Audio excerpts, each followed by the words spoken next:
Hello everyone, मैं अर्पणा जैन। स्वागत है आपके हमारे यूट्यूब चैनल जैन क्लासेस में, जिसमें आज हम पढ़ने वाले हैं क्लास 7 की एक्सरसाइज। चैप्टर का नाम दिया हुआ है पंडिता रमाबाई। ठीक है, इसको हम एक्सप्लेन कर चुके हैं, वीडियो अपलोड हो गया है, आप यूट्यूब पर देख सकते हैं, है ना। क्वेश्चन चैप्टर का नाम है पंडिता रमाबाई, उसकी एक्सरसाइज हमको अभी करनी है। चलिए, पहला क्वेश्चन दिया है, पंडिता सरस्वती इति उपाध्याभ्याम का विभूषिता। कह रहे हैं पंडिता और सरस्वती ऐसी उपाधियों से किसको विभूषित किया गया। कौन था जिसको विभूषित किया गया था? तो कह रहे हैं रमाबाई। चैप्टर में हमने पढ़ा है ना, तो कौन से आया, क्या आया है? रमाबाई। फिर रमा कुतः संस्कृत शिक्षायाम प्राप्तवती। रमा ने कुतः कहाँ से संस्कृत शिक्षा की प्राप्ति की, मतलब कहाँ से उन्होंने संस्कृत सीखी, किससे सीखी? तो कह रहे हैं स्वमातु, अपनी माता से, है ना। हमने चैप्टर में पढ़ा है ना, आया है स्वमातु। उन्होंने अपनी संस्कृत की शिक्षा कहाँ से प्रारंभ की थी, पूर्ण की थी? स्वमातु, अपनी माता से। ठीक है। फिर रमाबाई केन सह विवाहम अकरोत। रमाबाई का विवाह किसके साथ? जब सह आता है मतलब वहाँ पर तृतीय विभक्ति का यूज करते हैं, तो कह रहे हैं किसके साथ विवाह हुआ था। तो किसके साथ विवाह हुआ था? उनके पति का नाम क्या था? विपिन बिहारी दासेन। क्या नाम था इनका? विपिन बिहारी दासेन। अब इन्होंने पूछा है केन, तो केन के बाद में हम क्या था कि जिस विभक्ति में क्वेश्चन कर रहे हैं उस विभक्ति में हमने आंसर दे दिया। तो कह रहे हैं दासेन, मतलब विपिन बिहारी दासेन। इनके पति का नाम क्या था? विपिन बिहारी दासेन। फिर है कासाम शिक्षा आई रमाबाई स्वकीयम जीवनम अर्पितवती। कासाम किसके लिए या किन के लिए, है ना। षष्ठी विभक्ति लगाएंगे तो क्या आएगा? किसके लिए शिक्षा आई। शिक्षा, किसकी शिक्षा में रमाबाई ने स्वकीयम अपने जीवन को अर्पित कर दिया। किसकी शिक्षा के लिए अर्पित कर दिया? मतलब उन्होंने पूरा जीवन किसके लिए लगा दिया? तो कह रहे हैं नारी नाम, नारियों की शिक्षा के लिए, है ना। नारी नाम मतलब नारियों की शिक्षा के लिए। रमाबाई उच्च शिक्षार्थम कुत्र अगच्छत। रमाबाई उच्च शिक्षार्थम मतलब और अधिक ऊंची शिक्षा को प्राप्त करने के लिए कुत्र कहाँ आ गई थी? अगच्छत कहाँ आ गई थी? तो कह रहे हैं इंग्लैंड देशान, इंग्लैंड देश में। कहाँ चली गई थी वो? इंग्लैंड देश में गई थी। कहाँ, क्या शिक्षा, क्या प्राप्त करने के लिए? ऊंची शिक्षा, और ऊंची शिक्षा को प्राप्त करने के लिए। ठीक है, तो इंग्लैंड देश मतलब इंग्लैंड देश में। ठीक है, चलिए नेक्स्ट क्वेश्चन दिखा है, रेखांकित पदानी आधृत प्रश्न निर्माण कुरुत। प्रश्नों का निर्माण करना है, मतलब आपको प्रश्न निर्माण यहाँ पर बनाना है। ठीक है, प्रश्न बनाना है। तो कह रहे हैं, पहला दिया है रमाया पिता समाजस्य प्रतारणाम असहत। मतलब रमा के पिता ने समाज की प्रताड़ना को सहा। तो कश्या किसके पिता ने? तो क्वेश्चन यहाँ पर रमाया की जगह क्या आ जाएगा? कश्या, मतलब किसके पिता ने सहा? तो रमा के पिता ने। ठीक है, नेक्स्ट क्वेश्चन दिया है पत्यु मरणांतरम रमाबाई महाराष्ट्रम प्रत्यागछत। पति की मृत्यु के बाद रमाबाई महाराष्ट्र चली गई। तो किसकी मृत्यु के बाद? तो कह रहे हैं कश्य की। कश्य मतलब किसकी? अब देखो, कश्य और कश्य में अंतर देखो क्या है। दोनों चीजें दिख रही है ना, एक सी चीजें हैं कश्य और कश्य। इसमें डिफरेंस क्या होता है? देखो, रमाया जो शब्द आया है वो क्या है? स्त्रीलिंग है स्त्रीलिंग। जो स्त्रीलिंग में हम जैसे बालिका का रूप लगाते तो आ की मात्रा लगी थी, जैसे यहाँ पर लगी हुई है, तो यहाँ पर जो लगी हुई है तो इसीलिए यहाँ पर क्या लगा दी? आ की मात्रा, तो ये कस्या बन गया। और ये पति जो दिया है, पति क्या है? पुल्लिंग शब्द है, तो पुल्लिंग के लिए क्या होती है? सिर्फ या लगा दिया, कश्य हो गया। तो ये अंतर होता है कश्य और कश्या में। कश्या लगा है स्त्रीलिंग के लिए, जैसे हम बालिका लिखते हैं और बालक हम लिखते हैं तो उसमें कोई मात्रा नहीं होती, ऐसे कश्य लगा है बालक के लिए, मतलब पुल्लिंग शब्द के लिए। ठीक है, ये अंतर है स्त्री और पुल्लिंग शब्दों में। तो यहाँ पर क्योंकि इन्होंने स्त्रीलिंग शब्द दिया था तो हमने कश्य लगाया, यहाँ पर पुल्लिंग शब्द दिया तो हमने कश्य लगा दिए।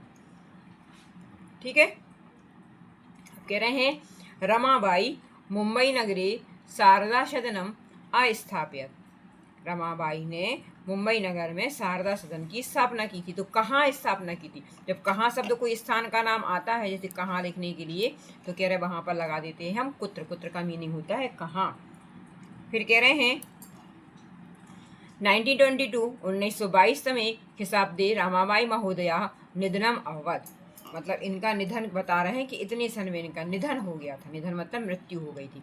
तो कश्या किसकी मृत्यु हो गई थी उन्होंने पूछा है, तो रमाबाई महोदया। उन्होंने कहा कि 1922 शताब्दी में निधन हो गया। तो किसका निधन हो गया? तो कश्यप। फिर देखो यहाँ पर स्त्रीलिंग शब्द है तो यहाँ पर भी स्त्रीलिंग लगा दिया, है ना। इसमें आपको कुछ भी नहीं करना, जैसे क्वेश्चन पूछते हैं इन्होंने देखो लास्ट में विभक्ति या आ रही तो हमने या वाला लगा दिया, यहाँ पर विभक्ति या नहीं आ रही थी, सिर्फ यहाँ पे या आ रहा था, आ की मात्रा नहीं आ रही थी तो हमने यहाँ आ की मात्रा नहीं लगाई, यहाँ पर आ रही थी तो हमने यहाँ आ की मात्रा लगा दी। और कुत्र मतलब कहाँ, जब किसी स्थान का पूछा जाता है तो वहाँ पर लिखा जाता है कुत्र, कुत्र मतलब कहाँ।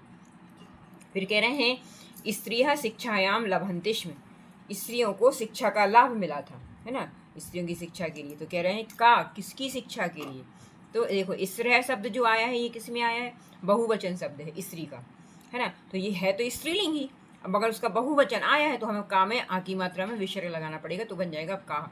जैसे हम पढ़ते हैं बालिका, बालिके, बालिका, क्योंकि एक स्त्री के लिए तो किया नहीं उन्होंने, बहुत सारी स्त्री को लिए किया, तो बन जाएगा का, है ना। स्त्रियों के लिए जो शब्द आएगा तो बनेगा वो का। ठीक है, समझ में आ गया। ये प्रश्न निर्माण कैसे करना है, जिस विभक्ति में क्वेश्चन आपसे कहे उस विभक्ति में आपको आंसर देना है। ठीक है, चलिए नेक्स्ट क्वेश्चन दिया है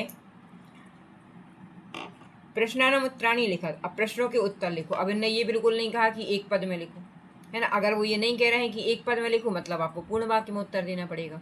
अगर वो कहते कि एक पद में लिखो तो हम एक बात में दे देते, मगर यहाँ पर उन्होंने बिल्कुल नहीं कहा कि आप एक पद में लिखिए। चलो तो देखो क्वेश्चन पहला क्या दिया है, रमाबाई किमर्थम आंदोलन प्रारब्धवती। रमाबाई ने किमर्थम किस लिए आंदोलन का प्रारंभ, मतलब उन्होंने आंदोलन क्यों चलाया, किस लिए चलाया। तो आंसर हम क्या लिख देंगे, देखो यहाँ पे कह रहे हैं रमाबाई स्त्रीणाम कृते वेदनीनाम शास्त्राणाम शिक्षायै आंदोलन प्रारब्धवती। कैसे लिख देंगे हम, देखो रमाबाई ने स्त्रीणाम मतलब स्त्रियों की वेदादि नाम वेद और शास्त्रों की शिक्षा के लिए आंदोलन प्रारंभ किया। किस लिए किया था, ताकि स्त्रियों को कौन सी शिक्षा मिल सके, वेद और शास्त्रों की शिक्षा मिल सके, इसलिए उन्होंने आंदोलन प्रारंभ किया था। तो क्या लिखेंगे, रमाबाई श्रीराम कृते वेदादीनाम शास्त्राणाम शिक्षायै आंदोलन प्रारब्धवती, मतलब इनकी वेद और शास्त्रों की शिक्षा के लिए क्या किया था, इन्होंने आंदोलन प्रारंभ किया। ठीक है, ये उसका आंसर हो गया। सेकंड क्वेश्चन देखो क्या दिया है, निस्सहाया स्त्री आश्रमे किम किम लभन्ते स्म। निस्सहाय जो स्त्रियां हैं, तो वो कह रही थी जो स्त्रियां थी जो निस्सहाय थी, है ना, जिनके पति मर गए थे, जो विधवा हो गई थी या किसी कारण से उनको घर से निकाल दिया, कुछ भी जो कारण हो, तो कह रहे हैं उन स्त्रियों ने आश्रम में जहाँ पे वो रहती थी किस किस मतलब किम किम लभन्ते, किस किस प्रकार से उन्होंने लाभ लिया, क्या क्या उन्होंने वहाँ पर सीखा। तो कह रहे हैं निस्सहाया स्त्रियः आश्रमे मुद्रण का काम सीखा उन्होंने, टंकण का काम सीखा उन्होंने। फिर कह रहे हैं काष्ठ कला दीनांच, काष्ठ मतलब होता है लकड़ी की कलाएं, लकड़ी की कला मतलब बहुत सारे काम सीखे जो लकड़ियों से होते थे।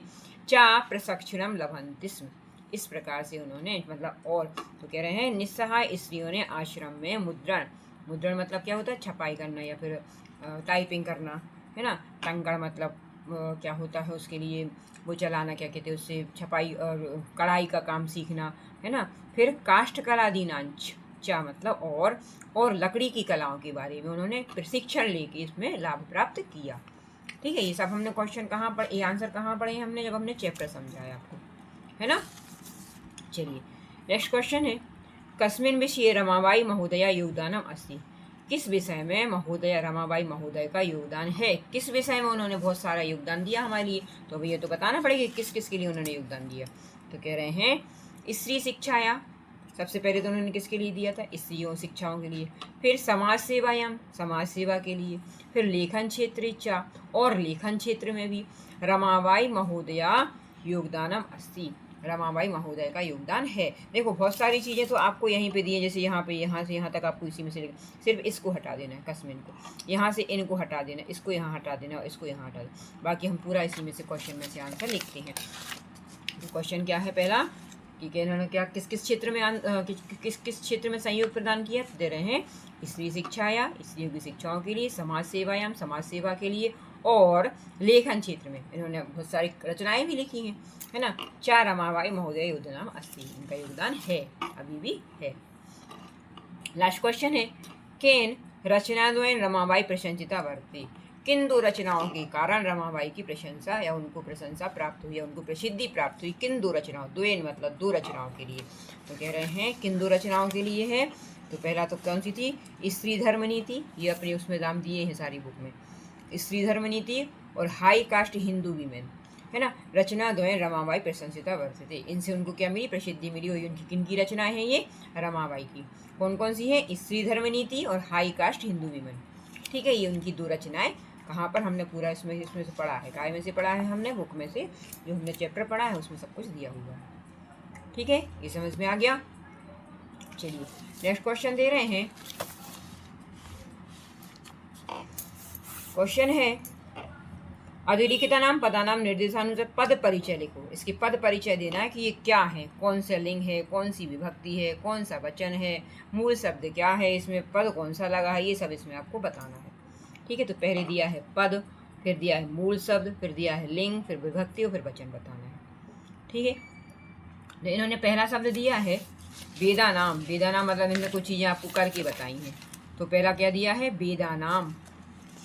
वेदानाम का मूल शब्द क्या दिया है, वेद दिया है। और इसमें कौन सी विभक्ति लगी है, षष्ठी विभक्ति लगी है। जैसे हम पढ़ते हैं रामाणाम, बालिका नाम, है ना। तो इसमें कौन सी है, षष्ठी विभक्ति है। मूल शब्द वेद है।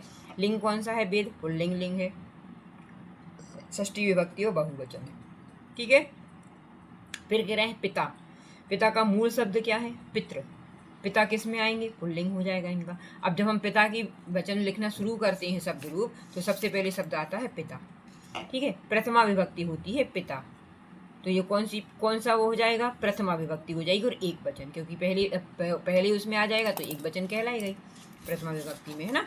प्रथमा विभक्ति एक वचन। तो कह रहे हैं पिता का मूल शब्द होता है मगर पितृ। हम पितृ के रूप याद करते हैं मगर उसका पहला शब्द क्या आता है, पिता, ठीक है। फिर कह रहे हैं शिक्षा आई। शिक्षा आई में हम क्या करेंगे, ये क्या है, शिक्षा। मूल शब्द क्या है उसका, शिक्षा है। शिक्षा क्या है, एक स्त्रीलिंग शब्द है, ठीक है। ये कौन सा वो है, स्त्रीलिंग शब्द है।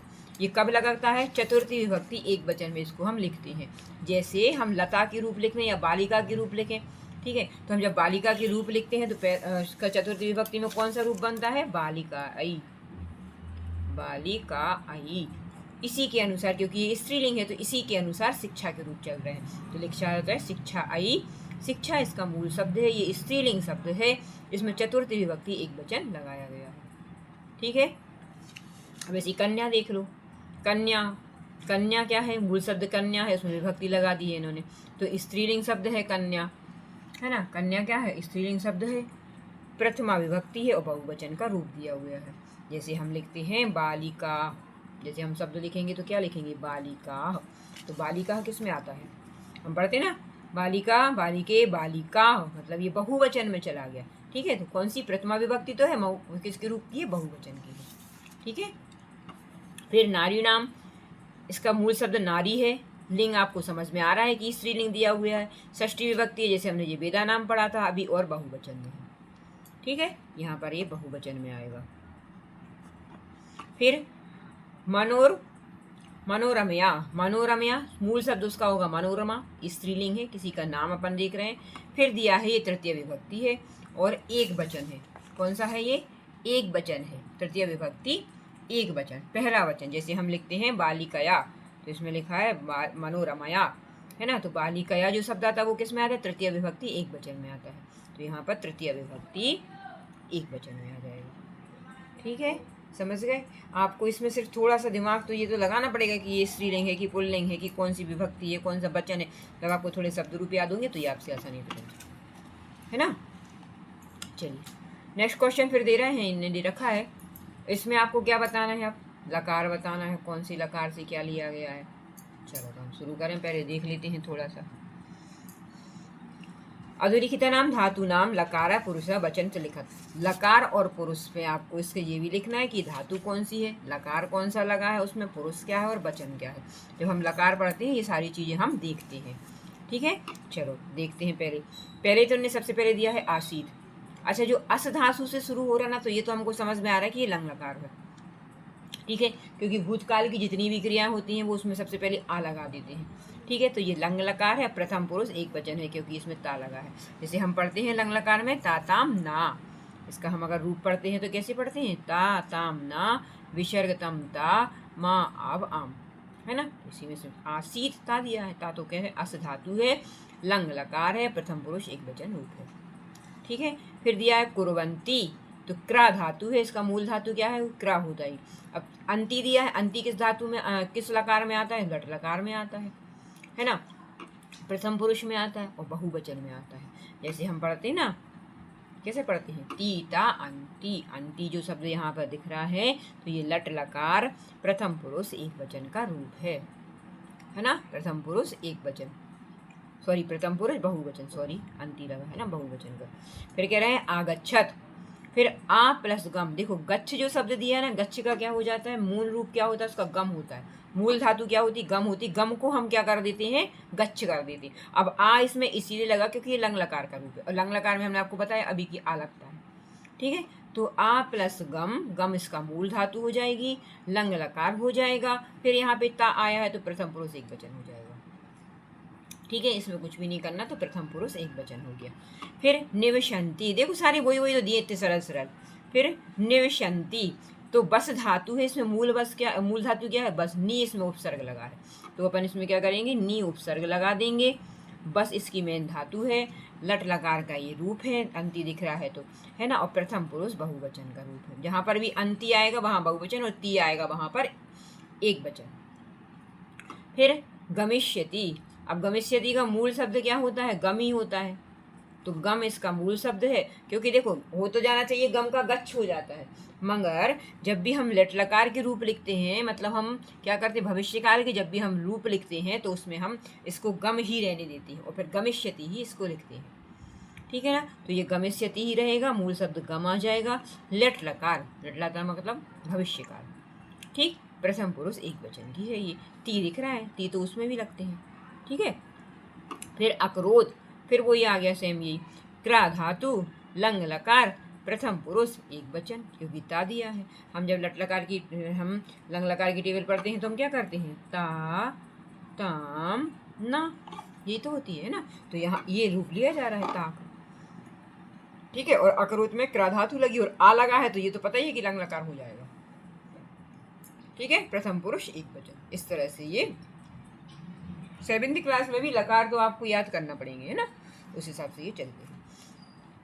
चलिए नेक्स्ट क्वेश्चन दिया है लास्ट, कह रहे हैं अधोलिखिता नाम वाक्यानि घटनाक्रमानुसार लिखत, घटनाक्रम के अनुसार इनको लिखना है, तो हमने आपको यहीं के यहीं ये करके बता दिए हैं कि क्या क्या हुआ, ठीक है। घटनाक्रम में पहला क्वेश्चन क्या आ रहा है, चलिए सबसे पहले क्या हुआ, घटनाक्रम का मतलब ये होता है कि सबसे पहले जो हुआ वो आपको यहाँ पर बताना है। तो पहले सबसे पहले यहाँ पर इन्हें क्या दिया था कि 1858 ख्रीष्टाब्दी रमाबाई जन्म अलवर, सबसे पहले तो उनका जन्म हुआ, ये तो हमको ही पता है कि सबसे पहले तो उनका जन्म ही होगा, है ना, फिर उसके बाद उनकी कहानी होगी पूरी। फिर सेकेंड दिया है सा स्वमातु संस्कृत शिक्षा प्राप्त होती, उन्होंने अपनी माता से संस्कृत की शिक्षा प्राप्त की, ये भी हमको पता है। फिर थर्ड क्या हुआ था, रमाबाई महोदया विपिन बिहारी दासेन सह विवाह अवध, तीसरे नंबर पे आएगा कि उन्होंने इनसे शादी, उनकी शादी इनसे हुई विपिन बिहारी दास से। फिर क्या किया उन्होंने, सा उच्च शिक्षार्थम इंग्लैंड देशम गतवती, ऊंची शिक्षा को प्राप्त करने के लिए वो इंग्लैंड देश गई। फिर सा मुंबई नगरे शारदा सदन स्थापित, उन्होंने मुंबई में किसकी स्थापना की, शारदा सदन की स्थापना की। और लास्ट फिर क्या हुआ, 1922 ईस्वी में महोदय रमाबाई महोदया निधन अवध, उनका निधन हो गया। कब हो गया था, 1900। अब ये क्वेश्चन आ सकता है कि उनका जन्म कब हुआ, तो 1858 में, और उनकी मृत्यु कब हुई, तो 1922 में। बस इतना ही है इसमें, ठीक है। समझ में आया, जहाँ पर आपको समझ में नहीं आ रहा हो तो आप हमसे कमेंट करके इस चीज़ को पूछ सकते हैं कि मैम इसमें आगे क्या करना है। ओके, चलिए वीडियो अच्छा लगा हो तो लाइक शेयर सब्सक्राइब जरूर करें। Thank you.